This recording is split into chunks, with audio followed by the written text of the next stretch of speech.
What's up, guys, and welcome back to the channel and to another video. Today you're going to see part 2 of my ABS module and battery relocation, along with my refresh of my brake system, and then removal of some sort of extra stock stuff I don't need running on a standalone on the S2000. So kind of to be specific about what will be in this video, I'm going to go ahead and start installing my new brake parts that are just, well, not new, but refurbished brake parts I just cleaned up and painted. My new braided lines around each of the 4 corners. Then I'm going to tackle wiring, which I'm doing quite a bit of wiring tuck work right now, which will be some of the most complicated stuff I'm doing. Then I'll mount the ABS module in the new location, run the new brake lines for that, and then I'll get the water pump for my heat exchanger remounted in the new location. Get the front bumper and fenders back on, and I'll go ahead and put my RPF ones on for the warm part of the year. That is if it ever decides to actually turn into summer here in Ohio. We're in May and we're still experiencing like 40-degree nights every night. So, but that's what you can expect to see in this video. So let's get into it. I'll have a quick look here at kind of where I'm at with each of those projects I mentioned. This is our battery relocation kit. I've got kind of strung out down here on the ground. I was just kind of sizing up where we're going to be landing with that. That tray's going to get mounted up there. And then it's our wires. We're going to have to be running our wires up and through the car and actually up over here. And we're going to mount 2 remote terminals right here in this location where the ground used to be. And then the second wire has to run up under the cowl over here and then over to the other side to this fuse box right there, which I've got pulled off of right now. Beyond that, we're also going to be working on, this is our brake line kit we've got laid out here. And of course our ABS module sitting right here ready to go to get mounted up into that fender location. And like I mentioned, the most complicated thing is going to be our wiring. I do already have the majority of the wires pulled out this hole right here on the side and actually cut. And I'm going to be reattaching all those back to this right here. And that was all so we could get this piece of the wiring harness right here out of the engine bay area and then out on the outside of the car, which cleans up all this space right here actually. And before I'm done, I'll definitely get down in there and scrub all that out and scrub the other side as well. So let's go and get started with those brakes first.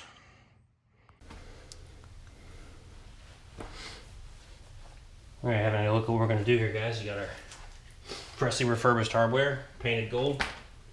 We got our new braided line, Stop Tech. That, of course, comes with a new banjo washer, crush washer, or banjo bolt and crush washers. That's the Stop Tech kit right here, actually, for the rear. And I got some new Stop Tech Sport pads for the rear as well. So, we got all our tools, shims, everything we need here. So, get started. First, we'll get our bracket on here.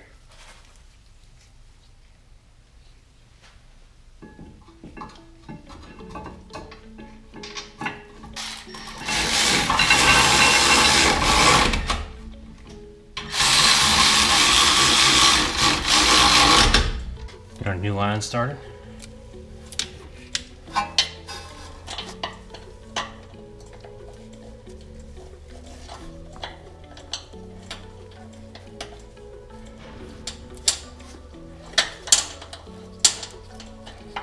We don't want to fully tighten that down yet because we're going to want to be able to move it around a little bit later.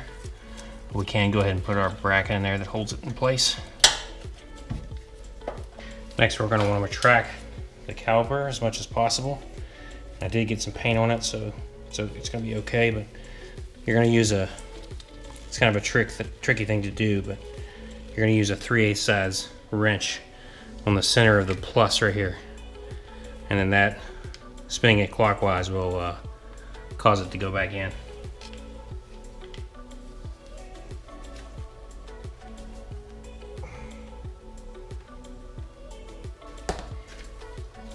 You're essentially going to want that plus to go vertical with the shape of the caliper. Next we'll put our shims on.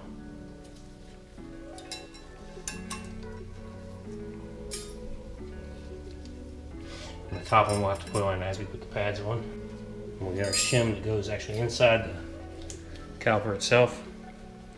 I think the easiest way to do this is a tough one to get in there sometimes, but I think the easiest way to do this actually is by squishing it down like this and then pushing it in from the top.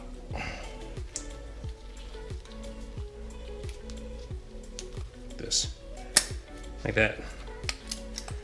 And it spreads out like this to hold your pads steady, keep them from making noise.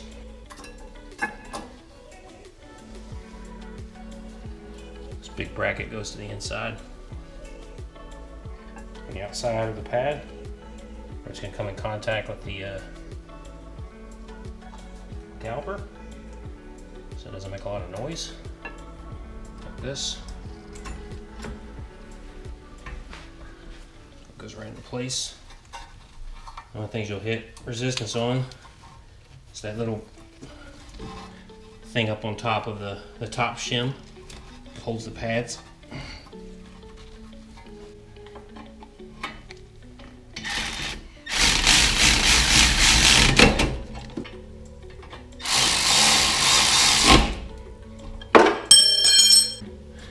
Get our line attached. We're going to snake the line down over like this. The line has a bend in it right there, as you can see. That is made to go in this little slot right here, just like that. We're going to make sure we get a crush washer on both sides of that, on the outside and the inside, like that. Put our line down in between the slots like that.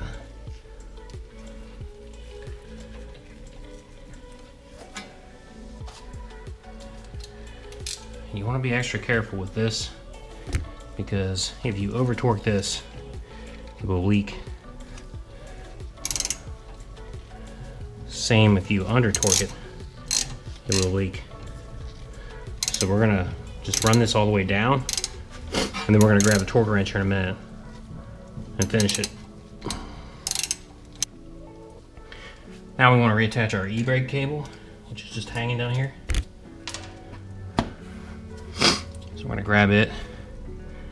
It could be a challenge, but that nice shiny part is going to get mounted up where these two holes are on top. And you just got to make sure that this goes back on the actual spring-loaded lever.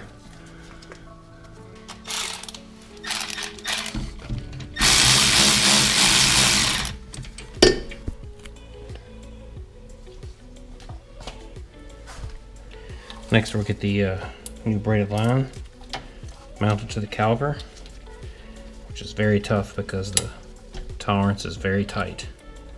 So you really got to pull this line to get it down to where it goes.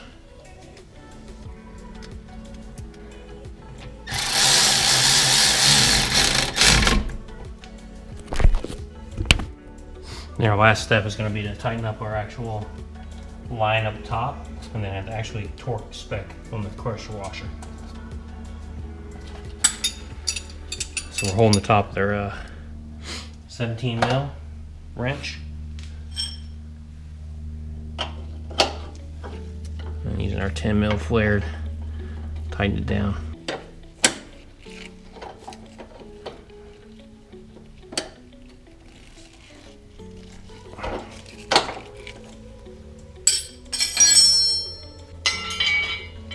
Almost forgot our emergency brake cover back bracket, which actually is kind of difficult to get back on because you got to squeeze the back of it up under the line like this.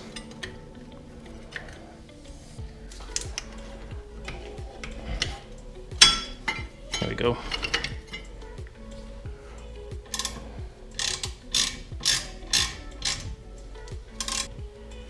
And there's not much good stuff out there on what you should be using for torque spec for this crush washer. Meaning directly at StopTech. It is not on their website. So I had to rely on DIY guys to tell me what this ought to be, which is 14 foot-pounds, which really isn't much.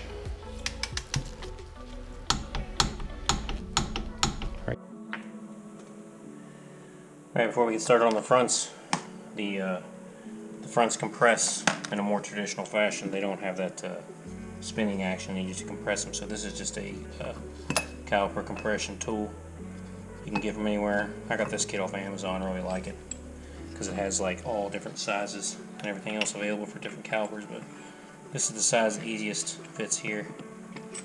I'm just gonna squeeze this down inside there. I'm just gonna work that until it gets all the way compressed.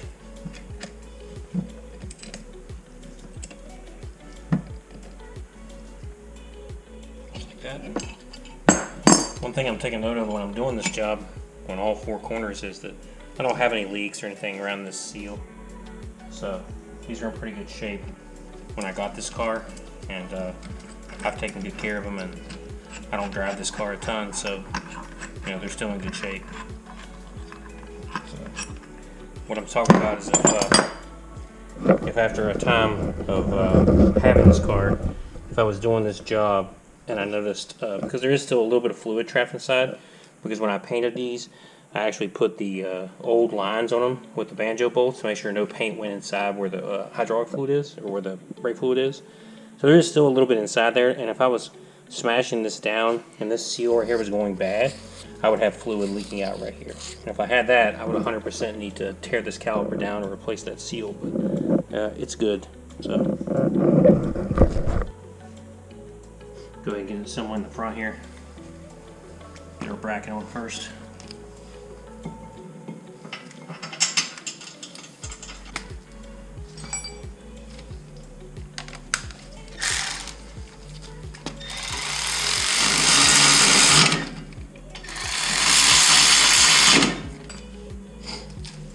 Next, we'll go ahead and start marking our line up where it's going to go. 2 brackets that hold it on. I put those 12 mil screws back in there. Again, it's a 12 mil head, probably like an M6 or maybe an M8 at biggest.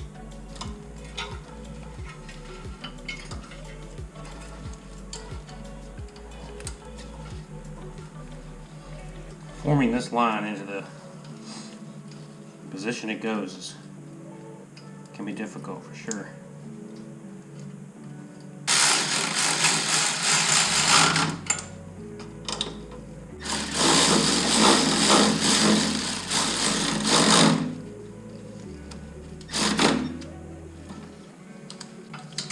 Watching me work on this stuff, I'm pretty aware of the torque values on most of these things that I'm doing. I don't use a torque wrench on absolutely everything. You will see me use one on the crush washer though.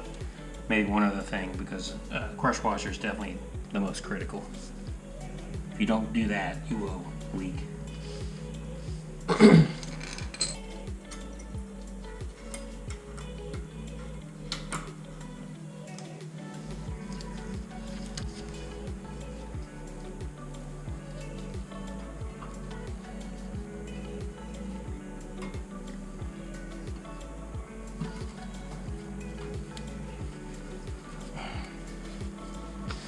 Now we get those on.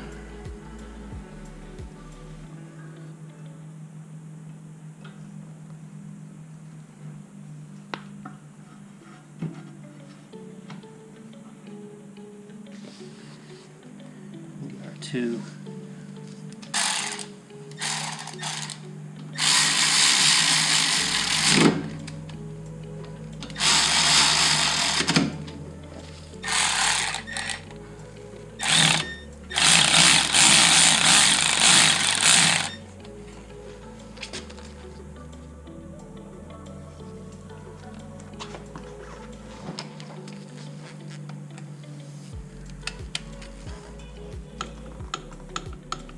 There.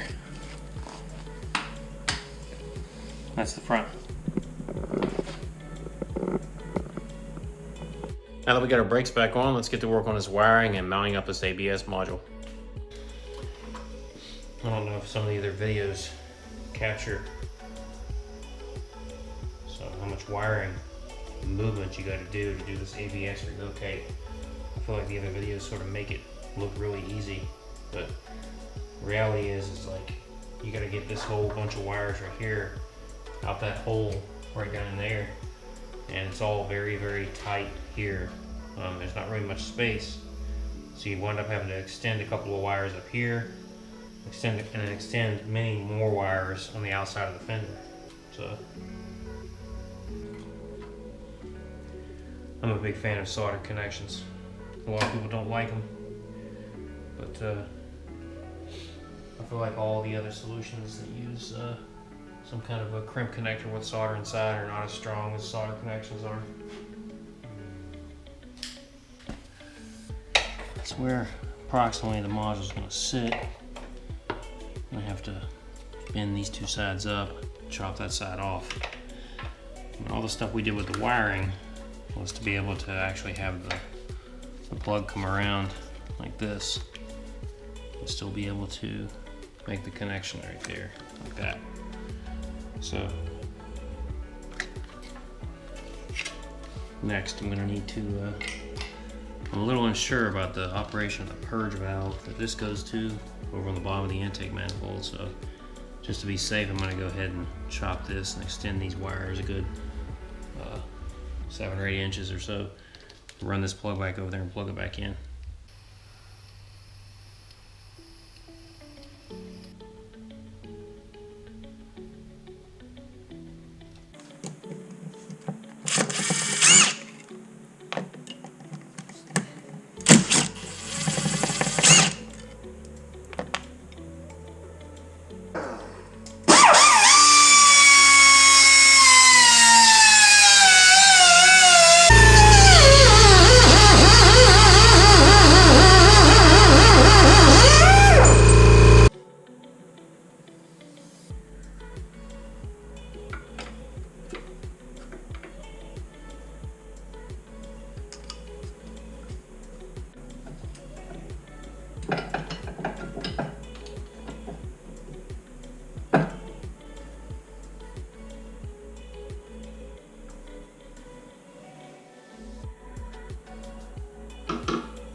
Alright, now we need to check our fender clearance.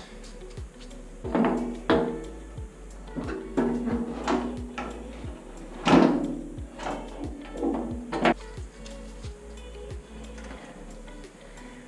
our fender clearance right there. We got space to spare, so we're good to go. As it was actually important that we got this mocked up first, because having this exactly where it's going to be allows us to see all of our perfect distances we're going to need for the brake lines and for our wiring. So this has to come around to the back of this like this, and this is why it was such a task to extend all the wires, because you have to get this to reach just like this in order to actually plug in to work.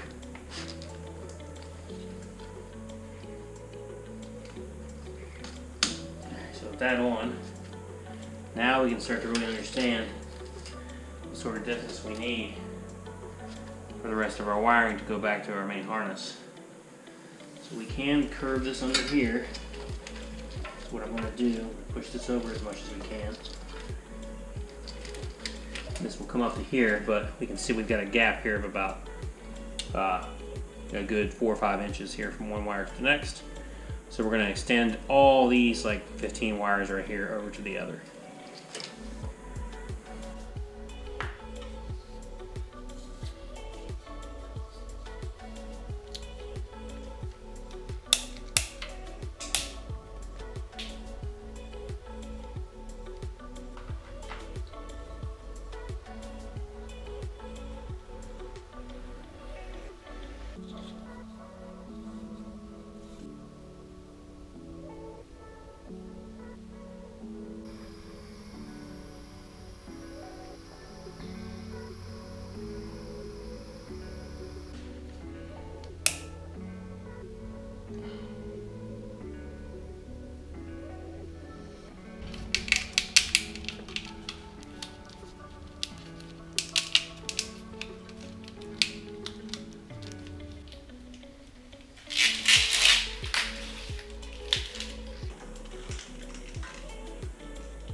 All right, so we started to mock up our lines here to kind of see which lines fit in the space they were given.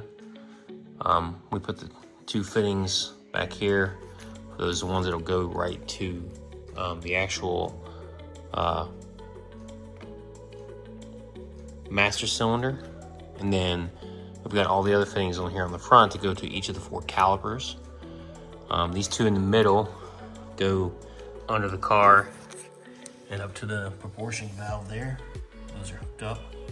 I'm just gonna tuck those up under that piece of the subframe there and then tighten them down with a zip tie.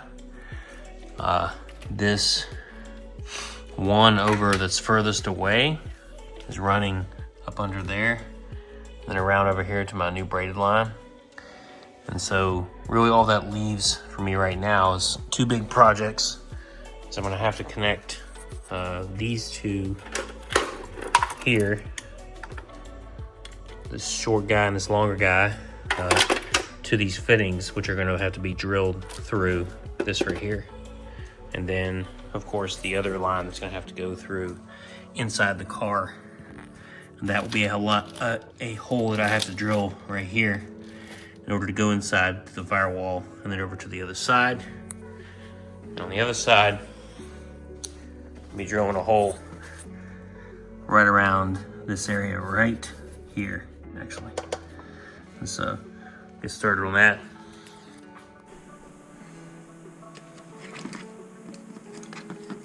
So we got our fittings here.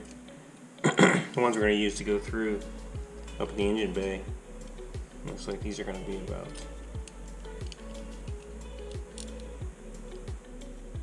3/8 of an inch at their widest point. So I got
full of fluid. We're gonna make a big old mess.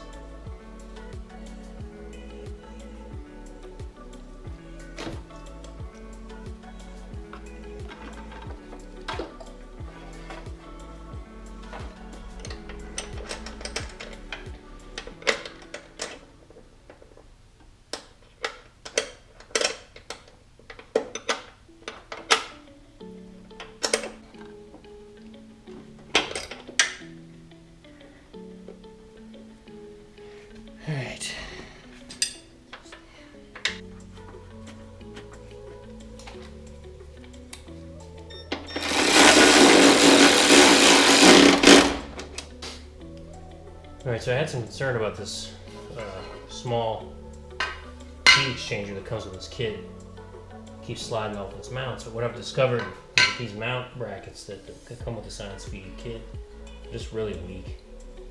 I think over time they've bent back, which makes them not as tight. So I've just bent them back in now. And I'll loosen them up and I'll put that back on. Hopefully that'll stay where it belongs. I had a potential concern about possibly having a leak around one of these outputs, but I think it's okay. If it's not, I'll have to take it back off and either choose to patch it for now or maybe waste $500 on that heat exchanger kit for the bigger one from Science of Speed.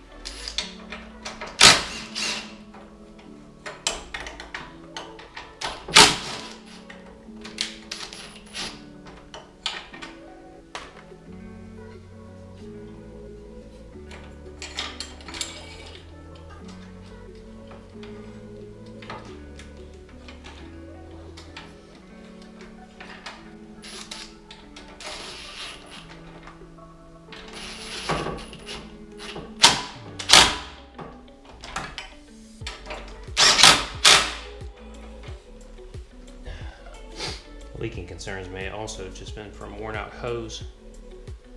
Look at this hose right here. It's the hose it came with.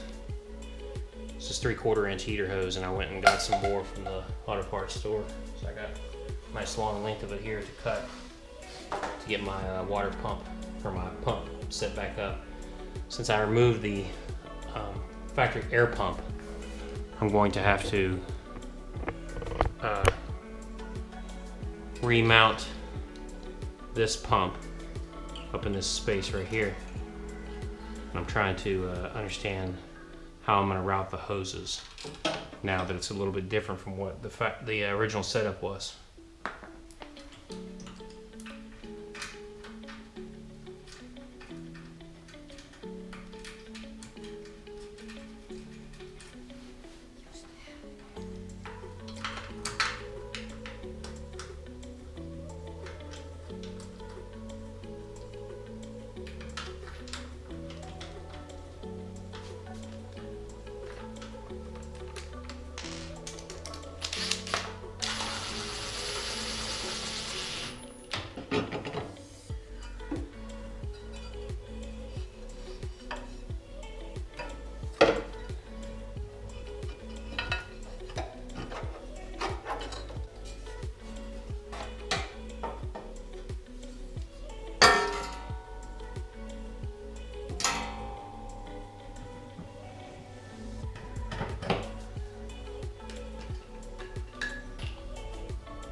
I guess I could de-loom this whole thing and then actually remove this positive battery cable, but this down here is still getting voltage into the power steering unit from this cable.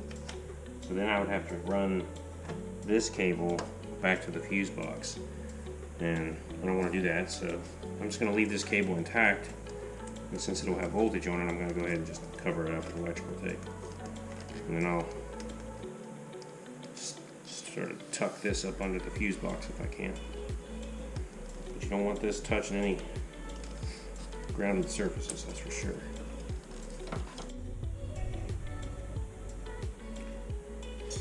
And these are the remote terminals, and they are huge. So they're going to require me to drill some big holes back here to put them up here to mount them. And so these are 1.25 inches wide. So that's an 1.25 inch hole. 1.25 inches is about 32 millimeters. So I've got 2 marks here to represent the outsides of the hole, here and here. I don't want to drill into my VIN number right here. I don't want to destroy it. So I'm trying to keep the holes to the left of them. So I have 1 hole here and 1 hole here. That's going to be really tight. So 32 mil, about half of 32 mil is 16. So if I go 16 millimeters,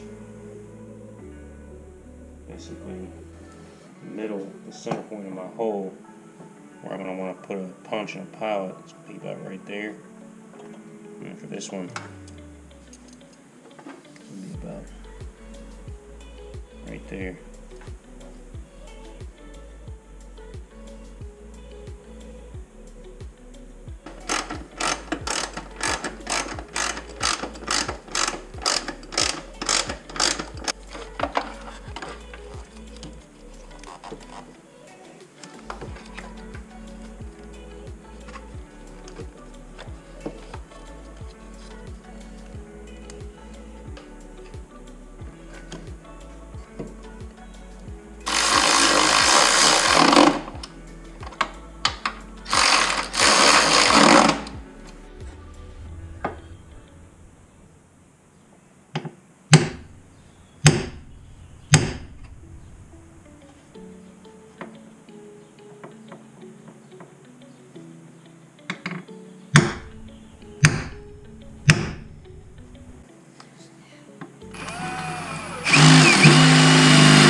Alright guys, we got her all back together, and I've had her idling for about 10 minutes or so.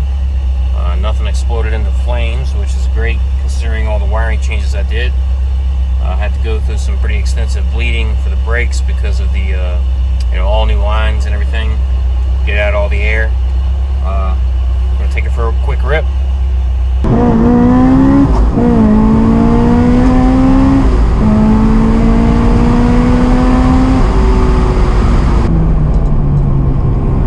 Brakes seem good and solid.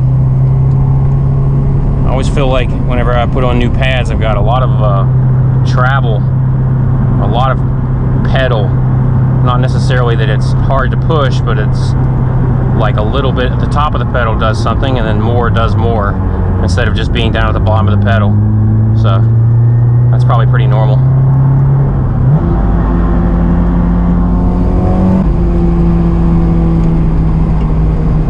Sort of the amazing thing about this car is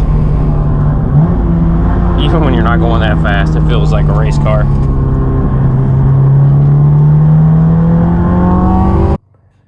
Everything seems to be working great.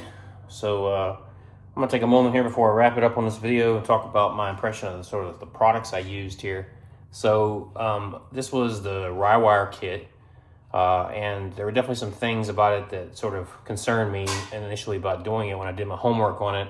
And then, I've kind of gotten past some of those concerns, but so some of the biggest things that, I was skeptical about is I didn't like the idea of putting brake lines inside the car.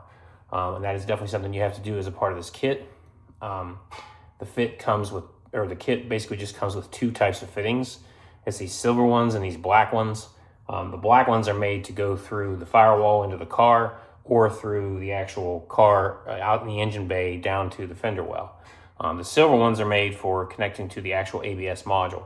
One thing I did notice is the silver ones are only flared on one side, but inside the ABS module looks like a flared connection. So I was skeptical how that was going to seal.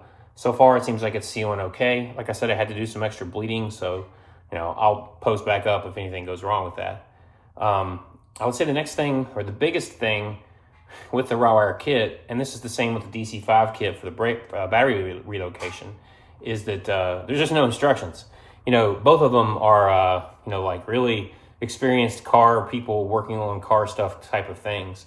There are some videos, S2K guys, and there's another guy that has a blue car that I watched his video probably 10 or 15 times to kind of see how they were doing stuff, like before I got into it myself. But some of the biggest things are, you have to, this is the wrong side, but on that fender over there, for the wires, if you're going to run your wires outside the engine bay like I did, you have to run them like up over this lip of the fender right here, because your plastics, when you're trying to put your plastic liners back in, they'll run into the way. As for the DC5 kit, the relocation of the battery, again, no instructions with that. It's just kind of like, there is a video by the guy who made it for DC5 Creations, but he doesn't have the fender off, so again, you can't see where the wires go. Some of the eyelet holes, like specifically, I called it out when I was installing it. The eyelet hole for the smaller fuse box over on the that side of the engine is not big enough, so you have to kind of like wiggle it in there or use a washer to get it to actually hold in place. The boxes themselves, the two fuse boxes that you're modifying, the wire is not going to fit into there easily. For me, I just went ahead and cut off those tabs that were in the way of the boxes. You kind of saw me do that in the video. And then, some other things that could have been really, specified or, called out in an instructions that would come with them would be, the size of the holes. It's an 1.25 inch size hole saw you're going to have to use if you're going to do those, remote terminals like I did. That's pretty much it for both of those things, both of those products there. I bought the DC5 straight from them, and I bought the Rywire kit through Throttle. The popular YouTube channel Throttle, they have a store. I actually called Rywire in the middle of that to make sure, but hopefully there's no difference from AP1 to 2 on that kit. Hopefully there's no problem with those fittings like I mentioned. We'll find out in the future. The last thing I did find out as I did this whole project was, unfortunately, I do have like a tiny leak on my little baby heat exchanger. And it's livable. It barely drips at all, only after you heat it up and cool it down. I thought it was just a line, but I put several clamps on it. It's not. I think it's actually at the fitting on the side of the exchanger. So that's going to be a good excuse for me to probably buy the bigger heat exchanger kit from Science of Speed. I did pretty thoroughly look into buying another heat exchanger, like a Mishimoto one online off of Amazon. You know, I actually got that unit here and looked, and it wasn't going to fit in the space. So I'm probably just going to shell out the money for the Science of Speed kit. But so that's going to wrap it up for this video, guys. Thank you so much if you watched this far.